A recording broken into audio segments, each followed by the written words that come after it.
جس نے انعام کیا ہے، جس نے فضل کیا ہے، جس نے کچھ دیا ہے، شکر بھی اسی کا ہی چاہیے۔ یہ نہیں ساری نعمتوں پر شکر جو ہے اللہ تبارک و تعالیٰ کا حقیقی، یہ تبھی ہوگا جب وہ توحید کو مانے گا۔ یہ عقیدہ توحید ہی ہے جو بندے کو سب سے بڑا شکر گزار بناتا ہے۔ سجدے میں جا کر کے جب بندہ اللہ تعالیٰ کی بارگاہ میں سبحان ربی الاعلیٰ پڑھتا ہے تو یہ شکر کی سب سے اعلیٰ ترین مثال ہے۔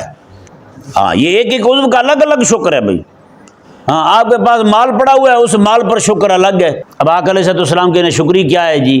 آقا علیہ السلام کی اطاعت کو ترک کر دینا، آقا علیہ السلام جو نظام تعلیم لائے ہیں اس کو ترک کر دینا، آقا علیہ السلام جو نظام تہذیب لائے ہیں اللہ تعالیٰ کی طرف سے اس کو چھوڑ دینا، ہیں جی۔ آقا علیہ السلام جو نظام سیاست لائے ہیں اس کو ترک کر دینا۔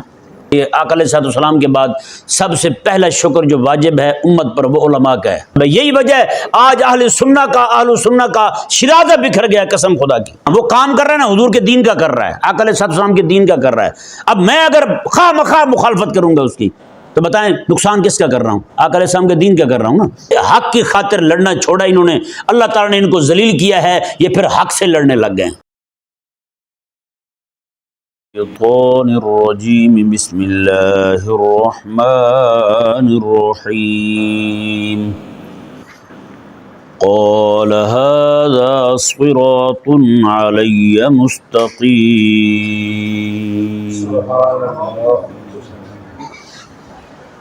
پچھلی آیت مبارکہ میں شیطان کا قول نقل کیا گیا۔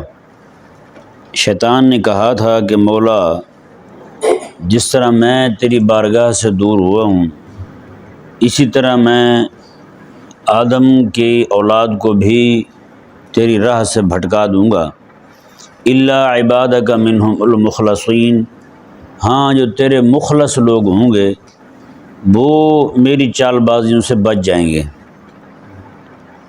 یہ مخلص لوگ کون ہیں؟ قرآن کریم کی ہی ایک آیت مبارکہ میں اللہ تبارک و تعالیٰ نے ارشاد فرمایا کہ شیطان نے کہا تھا اللہ تعالیٰ کی بارگاہ میں کھڑے ہو کر، وَلَا تَجِدُ أَكْثَرَهُمْ شَاكِرِينَ، ان میں اکثر بندے میں تیرے ناشکر کر دوں گا، تیرے ناشکر کر دوں گا، تیرے شکر گزار بندے نہیں رہنے دوں گا۔ تو ایک جگہ تو صرف مخلص کا لفظ بولا گیا اور دوسری جگہ خاص یہ اس نے کہہ ہی دیا کہ تیرے شکر گزار بندے نہیں رہنے دوں گا۔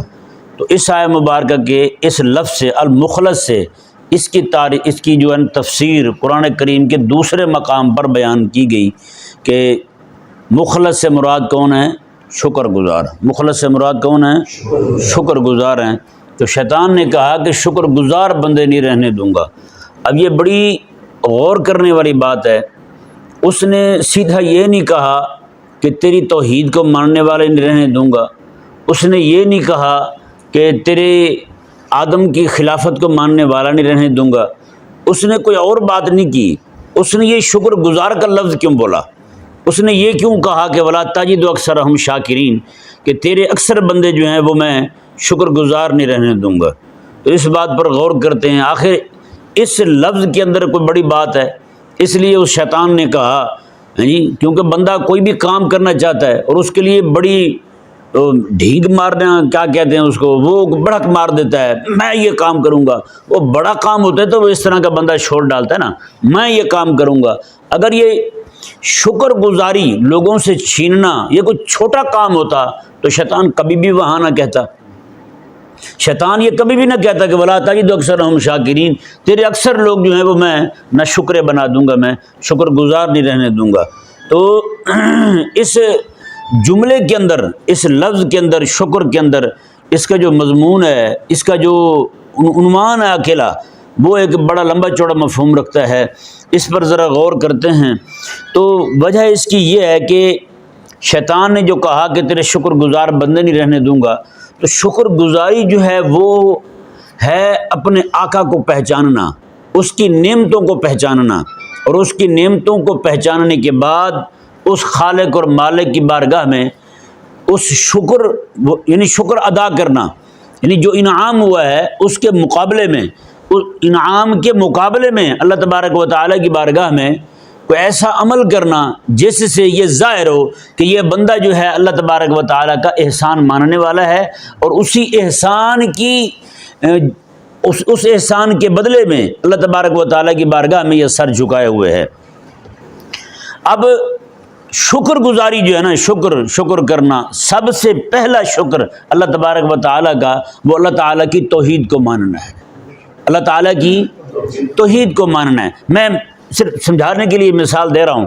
مثال کے طور پر ایک بندہ جو ہے وہ کسی مشکل میں پھنسے ہوئے بندے کو جا کے 5,000 روپے دے دے، ہاں جی، وہ آگے جس کو 5,000 روپے ملے وہ 5,000 روپیہ لے کر کے وہ صرف یہ کہے جی آپ کا شکریہ، تو جس کا شکریہ ادا کیا جائے گا اس کو خوشی ہوگی یا نہیں ہوگی؟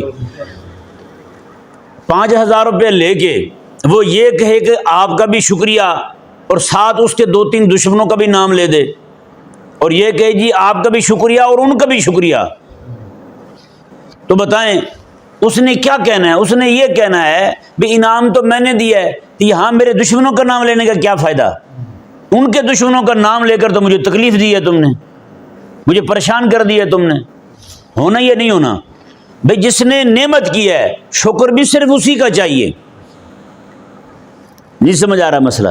جس نے انعام کیا ہے، جس نے فضل کیا ہے، جس نے کچھ دیا ہے، شکر بھی اسی کا ہی چاہیے۔ یہ نہیں کہ جناب اس کا شکریہ ادا کرتے ہوئے، اس سے تو پھر اچھا تھا کہ شکریہ ادا نہ کرتا، اس کا شکر ادا کرتے ہوئے ساتھ اس کے 2-4 دشمنوں کا بھی نام لے دیا جائے، تو یہ شکر نہیں ہے، یہ مزید اس کی ناشکری کہلائے گی، یہ مزید اس کی بارگاہ سے دوری کا سبب بنے گا۔ اللہ اکبر کبیرہ۔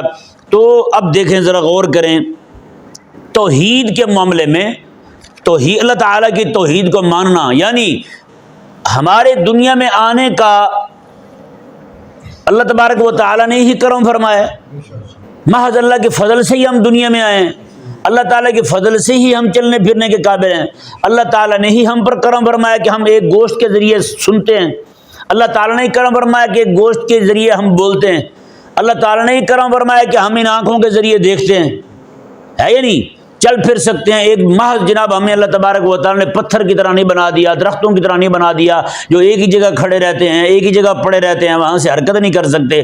اللہ تعالیٰ نے پھر ہمیں عقل عطا فرمائی، ہمیں وہ عقل بھی کس چیز کی ہے؟ وہ بھی اللہ تبارک و تعالیٰ ہی اسی کے علم میں ہے کہ اللہ تعالیٰ نے کیسے عطا فرمائی ہے، اور کیسے ہم جناب بڑی بڑی چیزیں سوچ لیتے ہیں، اور کیسے بڑے بڑے مارکے ہم سر کر لیتے ہیں۔ تو یہ محض اللہ تبارک و تعالیٰ کا فضل ہے۔ تو یہ فضل جو ہے اللہ تبارک و تعالیٰ کا، یہ اس بات کا مقتضی ہے، یعنی کہ یہ تقاضا کرتا ہے اس بات کا کہ شکر بھی محض اللہ تبارک و تعالیٰ کا ہی کیا جائے، اور وہ اللہ تبارک و اتنی ساری نعمتوں پر شکر جو ہے اللہ تبارک و تعالیٰ کا حقیقی، یہ تبھی ہوگا جب وہ توحید کو مانے گا، وہ یہ مانے گا کہ مولا مجھے دنیا میں لانے والی ذات اکیلی تیری ہی ہے۔ اگر وہ بندہ اللہ یہاں پر وہ یہ کہے جی اللہ تبارک و تعالیٰ جو ہے، ہاں جیسے ہندو لوگ کرتے ہیں منحوس، اللہ تبارک و تعالیٰ کو وہ کسی اور لفظ سے پکارتے ہیں، وہ یہ بھی کہے کہ اللہ تبارک و تعالیٰ مجھے دنیا میں لانے والا ہے، اللہ نے ہی دنیا میں مجھے پیدا کیا، تخلیق فرمایا ہے، اور ساتھ 2-4 بتوں کا بھی نام لے دے، تو بتائیں یہ عقیدہ توحید ہی ہے جو بندے کو سب سے بڑا شکر گزار بناتا ہے۔ عقیدہ توحید ہے، سچی بات ہے۔ عقیدہ توحید کا جو بندہ ماننے والا نہیں نا، وہ کبھی شکر گزار ہو ہی نہیں سکتا، کبھی شکر گزار نہیں ہو سکتا۔ ظاہری بات ہے وہ کچھ انعامات کسی اور کے سمجھے گا، کچھ انعامات کسی اور کے سمجھے گا، کچھ نعمتیں کسی اور کی سمجھے گا۔ جیسے ہندوؤں میں، مشرکوں میں بھی یہی تھا کہ وہ قوت سماعت لینے کے لیے کسی بت کے پاس جاتے تھے، بصارت لینے کے لیے کسی کے پاس جاتے تھے، بیماریاں دور کرنے کے لیے کسی کے پاس جاتے تھے، اس طرح کے معاملات انہوں نے رکھے ہوئے تھے، اور مختلف معاملات رکھے ہوئے تھے انہوں نے۔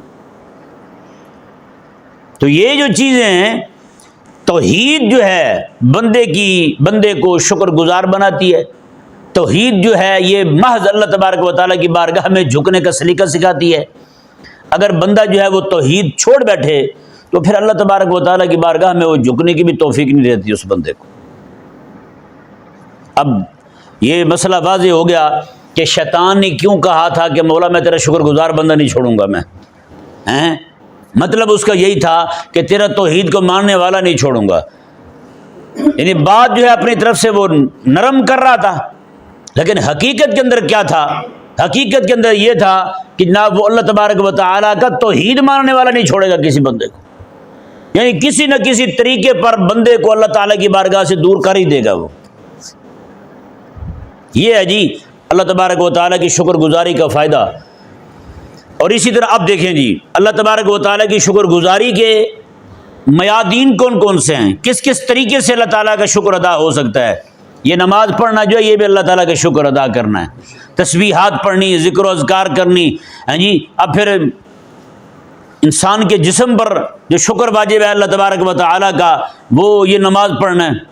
عبادات بدنیہ جو ہیں یہ ساری کے ساری یہ بدنی شکر ہے، بدنی شکر ہے، لسانی شکر ہے، جنانی شکر ہے، یہ سارے کے سارے اللہ تبارک و تعالیٰ کی توحید پر شکر ادا ہو رہا ہے۔ اور اسی لیے سجدے میں جا کر کے جب بندہ اللہ تعالیٰ کی بارگاہ میں سبحان ربی الاعلیٰ پڑھتا ہے تو یہ شکر کی سب سے اعلیٰ ترین مثال ہے، اعلیٰ ترین مثال شکر کی وہ سجدہ ہے، اعلیٰ ترین مقام شکر کا یہ سجدہ ہے۔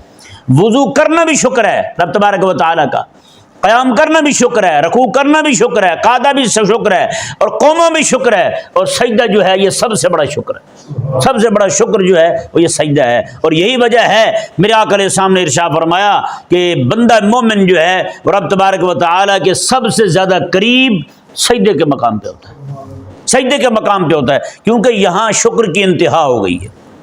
سجدے کا معنی جو ہمارے بزرگوں نے یہی لکھا ہے جی اقصا نہایت التذلل یا اقصا غایت التذلل، یعنی کہ انتہا درجے کی عاجزی اللہ تبارک و تعالیٰ کے لیے، بتائے نا، اس کے انعامات کے سامنے بندہ جو ہے نا اپنا سر زمین پہ رکھ دے، مولا تیرے احسانات اتنے ہیں، تیرے انعامات اتنے ہیں، تیرے اکرامات اتنے ہیں، تیرے فضل اتنے ہیں، تو نے مجھ پر اتنا کرم فرمایا، اتنا رحم فرمایا، مولا میں تو تیرا جو ہے نا شکر ادا ہی نہیں کر سکتا، ہاں جو مجھ سے ہو سکتا ہے میں نے سر زمین پہ رکھ لیا ہے تیری بارگاہ میں، اندازہ لگائے۔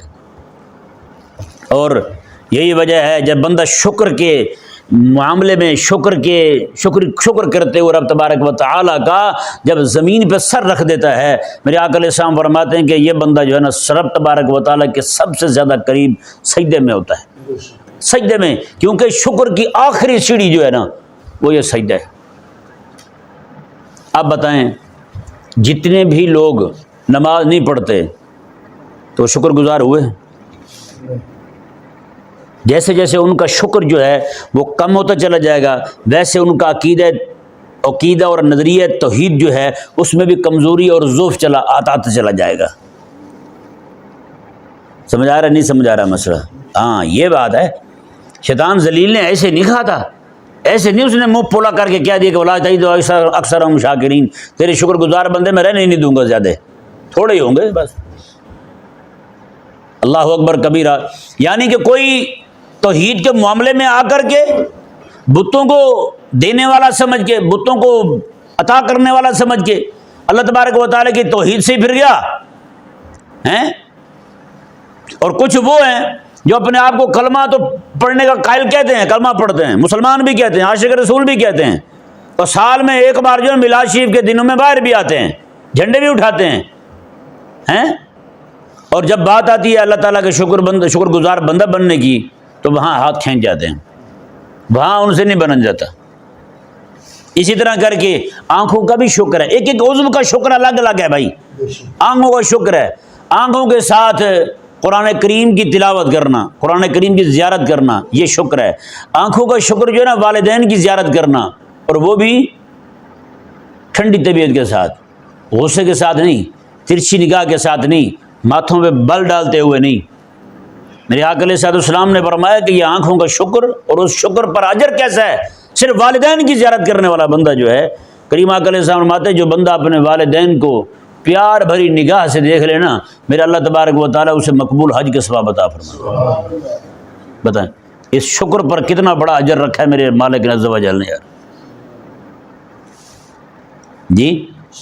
اور اسی طرح کر کے جب وہ بندہ جو ہے وہ اللہ تبارک و تعالیٰ کے حبیب کو دیکھنے لگے، پھر وہ تڑپ رکھے، ایک آج ظاہری طور پہ نہیں دیکھ سکتے، تڑپ تو رکھ سکتے ہیں نا، دل میں شوق تو رکھ سکتے ہیں، شوق بارگاہ ختم نبوت تو رکھ سکتے ہیں نا جی۔ تو اس طرح پھر ایک ایک عضو کا شکر ہے جی. ہاتھوں کا شکر یہ کہ بندہ ہاتھوں کو اللہ تبارک و تعالیٰ کے احکامات کی طرف بھی متوجہ کرے، ایسے کام کرے اپنے ہاتھوں کے ساتھ جو اللہ تعالیٰ کو راضی کرنے والے ہوں، اور ایسے کام سے اللہ تبارک و تعالیٰ کے نے جن کاموں سے منع کیا ہے ان کاموں سے اپنے ہاتھوں کو بچائے، اپنے ہاتھوں کو ان کاموں کی طرف نہ بڑھنے دے. یہ اللہ تعالیٰ کا شکر ہے. اور اسی طرح زبان اللہ تبارک و تعالیٰ نے عطا فرمائی ہے، اس زبان سے اللہ تبارک و تعالیٰ کا ذکر کرتا رہے، یہ زبان کا شکر ہے. اپنے کانوں کو جناب گندی باتیں سننے کی طرف نہ لگائے، یہ اس کے کانوں کا شکر ہے. نہیں سمجھ آیا جی؟ ہاں، یہ ایک ایک عضو کا الگ الگ شکر ہے بھائی. ہاں، آپ کے پاس مال پڑا ہوا ہے، اس مال پر شکر الگ ہے. اس مال کے شکر کرنے کے طریقے، اس کو زکوٰۃ دینا ہے، اس کے ذریعے عشر دینا ہے، اس کے ذریعے فطر دینا ہے، اس کے ذریعے غلبہ دین کے لیے مال خرچ کرنا ہے، اس کے لیے جناب یتیموں، مسکینوں، بیواؤں، مصیبتوں، تکلیف میں پڑے ہوئے لوگوں کی مدد کرنا ہے، مجاہدین کی مدد کرنا ہے جو راہ حق میں کھڑے ہوئے جناب کفر کے خلاف برسر پیکار ہیں. یہ ایک ایک چیز کا الگ الگ شکر ہے بھائی. آپ دیکھیں مسجد پاس ہے نا، مسجد پاس ہو پھر بھی بندہ مسجد میں نہ آئے، اس سے بڑا گناہ کوئی نہیں. یہ ناشکری ہے مسجد کی، یہ مسجد کی ناشکری ہے.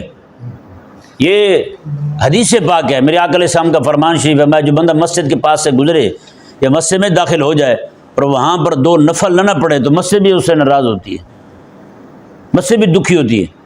حضرت سلیمان علیہ السلام جو ہیں، آپ سفر کر رہے تھے اپنے تخت پر، فلسطین سے اڑے نا تو وہ کسی کام سے تشریف لائے، ادھر مکہ مکرمہ سے نہیں گزرے تو آگے کافی ادھر افغانستان کی طرف آ رہے تھے. افغانستان بھی آتے تھے سلیمان علیہ السلام. نئی بات ہے نا. ہاں، یہ بڑی اہم دستاویز ہاتھ آ جاتی جب اس طرح کی کوئی بات بندے کے ہاتھ میں آ جائے. تو حضرت سلیمان علیہ السلام مکہ مکرمہ سے آگے جب گزرے نا تو کعبہ شریف نے رو کے اللہ تعالیٰ کی بارگاہ میں عرض کی، مولا تیرے تو انبیاء آتے رہے، میرے پاس آ کے ادھر طواف کرتے تھے میرا، یہ سلیمان علیہ السلام آئے ہیں اور یہاں سے چلے گئے ہیں، آئے نہیں ہیں. اللہ اکبر کبیرہ. اللہ تبارک و تعالیٰ نے اس کعبے کی اشک شوئی کے لیے نا حضرت سلیمان علیہ السلام کو واپس بھیجا. میں کہ واپس جائیں اور جا کے کعبے کا طواف کریں. بتائیں، یہ مسجد کا شکر ہے بھائی. مسجد میں آ گئے نا، مسجد کے پاس سے گزرے ہیں تو 2 نفل پڑھ کے جائیں. نہیں سمجھ آیا مسئلہ؟ ہاں، تو اس طرح مسجد میں آ گئے اور آ کے ایسے بندہ نکل جائے، یہ مناسب نہیں ہے. اللہ تبارک و تعالیٰ نے ارشاد فرمایا جی دیکھیں، اب شیطان نے یہ کہا کہ ولا تجد اکثرہم شاکرین، یا اللہ میں تیرا شکر گزار بندہ نہیں رہنے دوں گا. اب دیکھیں جس طرح اللہ تبارک و تعالیٰ، یہ مضمون بہت ہی لمبا چوڑا ہے، سچی بات ہے. اس کو کھولنے لگیں تو وقت نہیں، گھنٹے نہیں، دن گزر جائیں. ٹھیک ہے نا جی؟ یہ جو مضمون ہے نا، یہ اس شیطان نے کیا کہا تھا، ولا تجد اکثرہم شاکرین، ایسے نہیں کہا تھا شیطان نے. تو بس تھوڑا سا اللہ تعالیٰ کے شکر کے بعد امام الانبیاء علیہ السلام کا شکر ہے جی.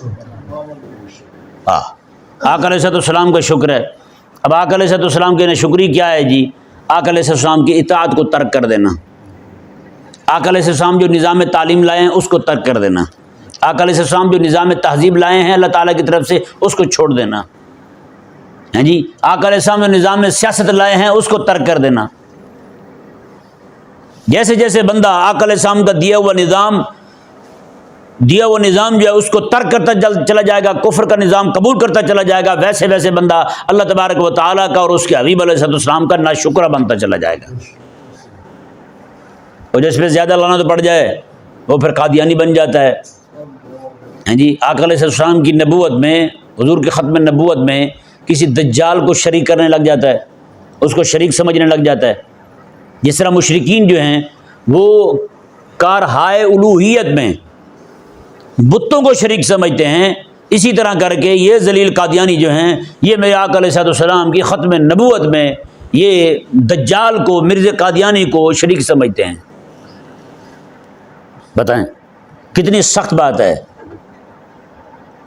اور اسی طرح کر کے جو بندہ کفر کی تہذیب لے رہا ہے، کفر کی تعلیم لے رہا ہے، کفر کا نظام سیاست لے رہا ہے، کفر کی ایک ایک شے لے رہا ہے، وہ بندہ بھی نعوذ باللہ ثم نعوذ باللہ ایک طرح کافر کو میرے آقا علیہ السلام، جس طرح آقا علیہ السلام مطاع ہیں، اطاعت حضور کی کرنی فرض ہے ہم پر ہیں جی، تو مطلب اطاعت تو حضور کی فرض تھی، لیکن یہ بندہ جو ہے چیزیں باقی چیز لوگوں سے لے رہا ہے، کافروں سے لے رہا ہے، تعلیم اسی کی، نظام اسی کا، سیاست اسی کی، باقی ساری چیزیں، جمہوریت اسی سے، باقی ساری چیزیں اسی سے لے رہا ہے، تو مطلب یہ ہے کہ یہ بھی حضور کی نبوت میں اور حضور کی ختم نبوت میں اس انگریز کو شریک سمجھتا ہے، کیونکہ اطاعت جو اسی کی کر رہا ہے، پیروی اسی کی کر رہا ہے، حکم اسی کا مان رہا ہے۔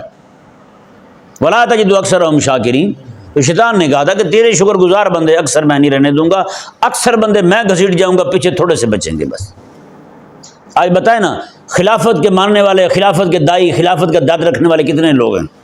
تو پھر شکر گزار حقیقی تو وہی ہیں جو خلافت کا درد رکھنے والے، جو نظام سیاست نبویہ جو ہے اس کے لیے درد رکھنے والے ہیں، وہی لوگ ہیں حقیقی شکر گزار۔ باقی اب آپ خود دیکھ سکتے ہیں کہ اکثریت کہاں جا کھڑی ہوئی ہے یہ، اور اسی طرح کر کے والدین کے شکر ہے۔ کریم آقا علیہ السلام کے بعد جو ہے نا، ہمارے علماء نے لکھا ہے، علماء کے بعد آقا علیہ السلام کے بعد سب سے پہلا شکر جو واجب ہے امت پر، وہ علماء کا ہے۔ وہ کن کا ہے؟ وہ علماء کا ہے۔ اگر والدین کی طرف ترچھی نگاہ سے دیکھنا حرام ہے نا، تو علماء کی طرف بھی ترچھی نگاہ سے دیکھنا اور گندی زبان سے بولنا یہ بھی حرام ہے۔ والدین کے خلاف کوئی بندہ زبان درازی کرتا ہے تو اس کی دنیا خراب ہو جاتی ہے، آخرت خراب ہو جاتی ہے۔ جب کوئی بندہ عالم دین کے خلاف بولتا ہے اپنی ذاتی جلن کی وجہ سے، ذاتی تکلیف کی وجہ سے، بچتا اس کا بھی کچھ نہیں ہے، تباہ و برباد ہو جاتا ہے، آخرت بھی جاتی ہے اس کے ہاتھ سے، دنیا بھی ضائع ہو جاتی ہے اس کے ہاتھ سے، کچھ بھی نہیں رہتا اس کے پاس۔ خاص ایسی تکلیف رکھنا کسی عالم سے، آج لوگوں یہ فیشن بن گیا ہے، میں جی فلاں مولوی کو گالی دے لیتا ہوں، میں فلاں کو گالی دے لیتا ہوں، کیوں دے لیتے ہو؟ یہ ابھی کچھ دن پہلے میرے پاس علماء آئے ہوئے تھے، آپ نے دیکھا ہوگا یہ تاریخ کو کیا ہوا تھا پچھلے دن یار، داتا صاحب کا عرس تھا جس دن، باہر پوری سڑک بند تھی، ہر طرف کیا تھا؟ سیاہی تھی۔ یہ کیوں ہوا ہے؟ ان کے ایک بندے نے کہا ہے، کراچی میں جلوس نکلا تھا ناموس صحابہ کا، ان کے ایک بندے نے کہا کہ اب ہم پاور دکھائیں گے تمہیں۔ اس نے کہا کہ تم سارے لوگ اس طرح پیدل جاؤ، ساری سڑکیں جام کر دو۔ اس نے صرف 1 سال کا کہا تھا، انہوں نے تب سے یہ رواج بنا لیا ہے۔ ہمارے میرے شاگرد ہے، باہر بیٹھا ہوا تھا دکان پہ، ان کی دکان تھی، دکان پہ بیٹھا ہوا تھا، گزرتا ہوا بندہ اس کے پاس آیا، اس کے منہ پہ چپیٹیں ماری، نے کہا چل دفعہ اندر ہو جا تم۔ بتائیں اتنے میں بدمعاش ہو چکے ہیں، کیوں؟ صرف ان کے ایک بندے کے کہنے پر۔ تو وہ مولوی بیٹھے ہوئے تھے، آخر سبب کیا ہے؟ وہ اتنے مضبوط اور ہم اتنے۔ میں نے کہا آپ لوگوں میں کسی عالم کو برداشت کرنے کی ہمت ہی کوئی نہیں۔ ان میں قائد ہیں، آپ میں کون سا قائد ہے؟ آپ میں تو ہر بندہ قائد ہے، ہر پیر قائد ہے، ہر مولوی قائد ہے۔ آپ کے یہاں قائد ایک ہی ہوتا ہے بھائی، آپ کے یہاں کوئی بھی کام والا بندہ کھڑا ہوتا ہے، آپ لوگ خود ہی اس کی جڑیں کاٹنی شروع کر دیتے ہیں، آپ خود ہی اس کو کھوکھلا کر دیتے ہیں۔ یہ جو برداشت والی بات ہے نا، یہ ہمیں بہت سچی بات ہے، یہ دنیا میں بھی ہماری بربادی کا سبب ہے، آخرت میں بربادی کا سبب ہے۔ یہی وجہ ہے آج اہل سنہ کا شرازہ بکھر گیا، قسم خدا کی۔ آج باقی سب کے سب لوگ جو ہیں وہ کسی جماعت پہ کھڑے ہیں، ان کا کوئی نہ کوئی مرکز ہے، ایک اہل سنت ہے، ان کا کوئی مرکز کوئی نہیں۔ ہر بندے کا اپنے مرکز ہے، ہر بندے کی اپنی جناب مرکزیت ہے، ہر بندہ خود ہی قائد ہے، ہر بندہ خود ہی رہنما ہے، ہر بندہ خود ہی پیر ہے۔ بتائیں کام کیسے چلے گا پھر؟ کوئی ایک بندہ کام کرنے لگے، باقی فتوے اٹھا کے لے آتے ہیں، فتوے لے آتے ہیں، لو جی یہ تو معاملہ یہ ہے ان کا۔ اللہ اکبر کبیرہ، ایک عالم ہے بہت بڑے انڈیا کے، وہ کفر کو للکار رہے تھے، وہاں کفر کو للکار رہے تھے، اور وہاں پہ جناب اور مباہلے کا چیلنج ہو گیا، بڑا پوری دنیا کی توجہ ادھر ہو گئی تھی۔ تو پھر چند مولوی جو بیٹھے ہوئے تھے، ان کو خاص الجھن ہوئی، خارش ہوئی ان کو دماغ میں، انہوں نے جناب فتویٰ نکال دیا۔ انہوں نے کہا جی یہ تو بندہ مووی بنواتا ہے، لہذا اس کی تو تقریر سننی حرام ہے۔ اب بتائیں وہ جو ایک کفر پہ روب بیٹھ رہا تھا ایک مسلمان کا، وہ ختم ہوا یا نہیں ہوا؟ اس پہ اثر پڑا یا نہیں پڑا؟ کیوں اس طرح کی حرکتیں کرتے ہو یار؟ تمہیں نہیں پتہ کفر کس طرح حملے کر رہا ہے، اور تم آپس میں الجھے جا رہے ہو، تمہاری لڑائیاں آپس میں ہیں، تم آپس میں دوسرے کو فتح کرنے پہ بیٹھے ہوئے ہو یار۔ جتنا ہو سکے جناب میں مولویوں کو لتاڑ لوں، ایک مولوی دوسرے مولوی کو برداشت نہیں کر رہا۔ انتہائی تکلیف دہ بات ہے، سچی بات ہے یہ۔ کریم آ کر اب دیکھیں نا، وہ کام کر رہا ہے نا حضور کے دین کا کر رہا ہے، آقا علیہ السلام کے دین کا کر رہا ہے۔ اب میں اگر خواہ مخواہ مخالفت کروں گا اس کی، تو بتائیں نقصان کس کا کر رہا ہوں؟ آقا علیہ السلام کے دین کا کر رہا ہوں نا۔ میں تو اپنی طرف سے اس کو گرا رہا ہوں گا. میں فتویٰ دے دوں جناب یہ ناجائز بھی حرام، اس کی تقریر سننی حرام ہے، تو بتائیں نقصان کس کا ہوا؟ کتنے لوگ باغی ہو جائیں گے، کتنے لوگ بدزن ہو جائیں گے. سچی بات ہے. میرے آقا علیہ السلام کا فرمان شریف ہے، حضور فرماتے ہیں کہ حضرت علی کو فرمایا میں کہ علی تیری وجہ سے ایک بندہ بھی ہدایت پر آ جائے نا تیرے لیے دنیا جہان سے بہتر ہے. تو کل علماء آئے ہوئے تھے میرے پاس، میں ان کو کہہ رہا تھا، میں نے کہا یار آپ ذرا بتاؤ اس حدیث پاک پر ذرا غور کرو. حضور فرماتے ہیں تیری وجہ سے ایک بندہ راہ حق پر آ جائے تیرے لیے دنیا جہان سے بہتر ہے. فرماتے ہیں کہ تیری وجہ سے، اگر میں کہہ رہا ہوں کسی کی وجہ سے کوئی بندہ راہ حق ہی چھوڑ جائے کیا بنے گا، کیا سزا ہوگی؟ پھر کسی بندے کو راہ حق پہ لانا یہ دنیا جہان کی نعمتوں سے افضل ہے، اور کسی بندے کو راہ حق سے آئے ہوئے کو ہٹا دینا کیا سزا ہوگی؟ یہ وہ بندہ کھڑا ہوا تھا کفر کے سامنے، کفر کو للکار رہا تھا، تمہیں کون سے ایسا مسئلہ ہوا تھا کہ تم اس کے خلاف بولنے لگ جاؤ؟ حضرت سیدنا مولا علی رضی اللہ تعالیٰ عنہ جو ہیں، آپ ایک جگہ جہاد کے لیے تشریف لے گئے، آپ کے ایک بندے سے، جماعت کے لشکر کے ایک بندے سے جنسی بدعنوانی ہو گئی، جنسی بدعنوانی. حضرت مولا علی رضی اللہ تعالیٰ عنہ کے پاس پکڑ کے لایا، ممید خاموش ہو جاؤ، یہاں بات ہی نہیں کرنی ہے، میں کوفے جا کے اس سے پوچھ لوں گا اس نے کیوں کیا ہے. میں یہاں اہل کفر ہیں، یہاں پہ کافر لوگ رہتے ہیں، اگر یہاں پہ ہم نے اس سے پوچھ گچھ کی تو ہماری یہ بات کافروں تک پہنچ گئی تو کافروں کے ذہن میں یہ بات غلط جائے گی کہ رسول اللہ علیہ السلام کے غلام ایسے کرتے ہیں. یہاں چپ ہو جاؤ بس. ہمارے میں بھی ہے ایسا، ہمارے میں تو چھوٹی چھوٹی بھی جو مووی بنواتا ہے جی، لہٰذا ایک مولوی صاحب نے فتویٰ ٹھوک دیا جی میرا یہ درس قرآن سننا حرام ہے، اس کی تفسیر پڑھنی حرام ہے. کیوں بھئی؟ یہ تو مووی بنواتا ہے. بتائیں ایسی جلن، ایسی تکلیف سمجھ سے باہر ہے. ان کو نہیں پتہ یار نقصان کس کا کر رہے ہو، حضور کے دین کا کر رہے ہو. یہ لوگ جو ہے نا، حقیقت والی بات ہے، حق سے، حق کی خاطر لڑنا چھوڑا انہوں نے، اللہ تعالیٰ نے ان کو ذلیل کیا ہے، یہ پھر حق سے لڑنے لگ گئے. ہاں اس سے بڑی سزا کوئی نہیں. جو حق کے لیے لڑنا چھوڑ دے نا، جس کو حق کے لیے لڑتے ہوئے موت پڑتی ہو، وہ پھر حق سے ہی لڑتا ہے، وہ حق کے دشمن بن جاتا ہے. تو یہ اس طرح کے جتنے بھی معاملات ہیں، جہاں جہاں دین کو نقصان ہوگا کسی بندے کی خاطر، تو یہ حقیقت کے اندر رسول اللہ علیہ السلام کی ناشکری ہے. حضور کے دین کا کام جو اس سے بھی نہیں ہو سکتا تھا، جو بندہ کر رہا تھا، اس نے رکاوٹ کیوں ڈالی؟ اس لیے کوئی بھی بندہ، یار سچی بات ہے، ہلکی سی بھی آواز اٹھا رہے ہیں دینی حق کے لیے، اس کی بھی قدر کرنی چاہیے. یہ دور فتنے کا دور ہے، یہاں حق نہیں کہنے دیا جاتا کسی کو. اگر آپ کسی کو، حق کہنے والے کو اس طرح ڈسارڈ کریں گے، اس کو پریشان کریں گے، وہ کہنا چھوڑ جائے گا بیچارہ.